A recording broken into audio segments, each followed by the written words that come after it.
Well, it's obviously a disappointing locker room right in there. Our guys, they spilled their guts and hard on that floor and just trying to find a way to win. And just still the little things that we got to do to finish off a game against a very talented LSU team. You give them credit. I think, you know, the Miles Reed kid, I mean, that's probably sure it's his best game as well. That is the Taylor kid. You know, those are guys we hadn't played before, but they stepped up and made some big plays for him. And of course, you know Tremont's going to do his and Skyler. But I thought the second half was totally different than it was the first half. I thought it was much to our advantage. Let's give them credit. They made plays when they had to, made free throws when they had to. But it wasn't because of the lack of effort. I was disappointed in the outcome of the game, but I was not discouraged because of the effort. I thought we got better. It was a much better team. That's probably one of our better halves, that second half. Got it in overtime, and we've had some overtime games. We lost one to Texas, I think, 1-1 or something like that. But we talk about the game's going to come down to the little things. It came down to the little things again. I think the little things are execution, offensively and defensively. But again, let's give LSU a lot of credit. They made some big plays. Mike, it's the second time you had double-digit deficit at home, came back and couldn't quite close it out. How disappointing is that? Well, and you know, right there before the half, they hit a big shot right there before the half. I thought we had to do a good job of defending, and somehow Trayvon got it and kicked it out, and the guy makes a shot. And then, of course, in the second half, I don't know where it went down, but we know that the game is 40 minutes, not 20 minutes or 23 minutes, 30, whatever it is. We knew there was time on the clock, 33 minutes or what have you. And I thought our defense got in the end, and we started making plays. We kind of got after them, created some turnovers, got stops. I think we got stops. I thought early on in the game it was like going back and forth, and they scored a little bit more than we did. So, but we were able to have a much better second half. I thought they got some key offensive rebounds on us, and of course, those are the little things I talked about. There were some opportunities for us to execute. You know, I think it was tied up 77. I think we ended up having a turnover. We had a chance to get a lead and had the crowd into it. I thought that was some momentum time. But again, let's give them credit. Was there a more concerted effort to get Gafford the ball, or was it just the flow of the game? No, they had no answer for him. It's just like the last few games we've had. We started off and getting people in foul trouble.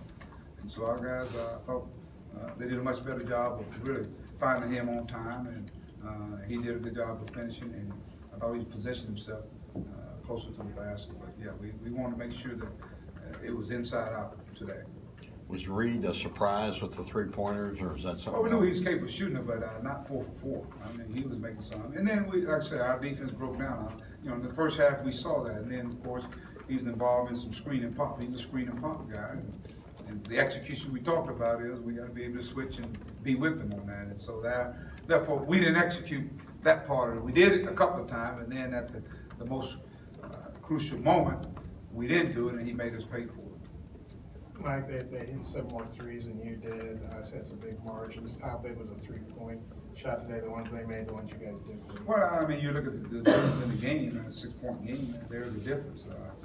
But we also, I thought we got to the line a little more than they did, and we didn't capitalize on that. You know, that could offset that. You know, we had 21 turnovers on 21 assists on 34 field goals. That's pretty good. We created some offense from our defense, and so there's a lot of different ways to win the game, and we were right there within striking distance. Just again, the learning curve. We talk about the little bumps. There's another little bump that took place here, but I think we learned from the last bump, and I thought we got better. I really did. I thought we competed against one of the better teams we played this year. You've lost a couple here at home now, and now you've got to go out to play arguably the 2 best teams in the league on the road. Just talk about the mindset these guys have to take, to be able to go down and compete. Well, it's a quick turnaround, Valley, number one, and we just got to go play. That's all. Just go play, and we'll see what the outcome is. I think if we go with the same, the intensity, the same mindset that we saw, especially in the second half, I think we'll be okay. We play with anybody. Obviously, going to Tennessee, they're a very talented basketball team. But, let it hurt to midnight, and then we'll get preparation in terms of getting ready for a very good Tennessee team. Every game in this league, that's how it's going to be. Every night, and we're seeing it. It's a possession here, possession there. I think somebody lost on a buzzer beater today, and so our league is really, really good from top to bottom. I mean, people may think it's top heavy, but it's not. And so the schedule continues, and we just got to continue to try to get better. That's it. Mike, you've always had such a good home record, and this is for home runs already. I think it's the highest the most you've ever had here. Just how tough is that? Is it a byproduct of a young team? What do you think's going on? Yeah, you can see it. You can see it. This team is learning and growing. And we're playing some very talented teams, and so we got to be able to continue to grow and learn how to play with a sense of urgency to defend the home court. I think that's big. Our fans were unbelievable today.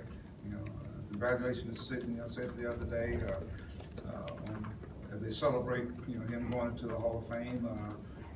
But at the same time, our fans, they were great today, and our guys responded. I thought our guys responded in a positive way. No, I don't like losing. I don't like losing. Period. Now, home away, it don't matter. I don't. And so we've got me and my staff and our players. We'll find a way. We're gonna find a way. We always do. Our teams again will continue to get better. It's like I said in December, it'll be different in January. Well, I think in February we'll see a different team, and we'll learn. These will be learning lessons for us. Last one. I got a two for that. Reggie obviously had a good bounce back game like you anticipated. And then Isaiah struggled the last couple of games. What do you think's going on there? He's learning. He's being guarded. I mean, that's it. Strength is a factor. And so therefore our bench has got to step up and play. I thought our bench played well. I thought Reggie came in. He got the minutes, and I thought he was able to go out and be productive in those minutes. I mean, he was active out there, blocking shots, rebounding. On the screen where he switched, he was guarding the guard. I mean, you knew he was out there. And so I thought Adriel gave us some good minutes as well. Isaiah just got to, to me, he's got to figure out, how to get lost out there, offensively and play a little stronger. I think that's it. I just think, the scouting is getting out there. But it's amazing because what has happened is that they're playing those guys so hard it allows Dan to do what he did today. It opened up the 4-4s, and now you're starting to see guys cut and get in the lanes, and he's got to be able to get in there and finish. He cut the hole a couple of times, and I think they swatted him down. Didn't get a foul at all, but he's learning. I think he's learning. That's good.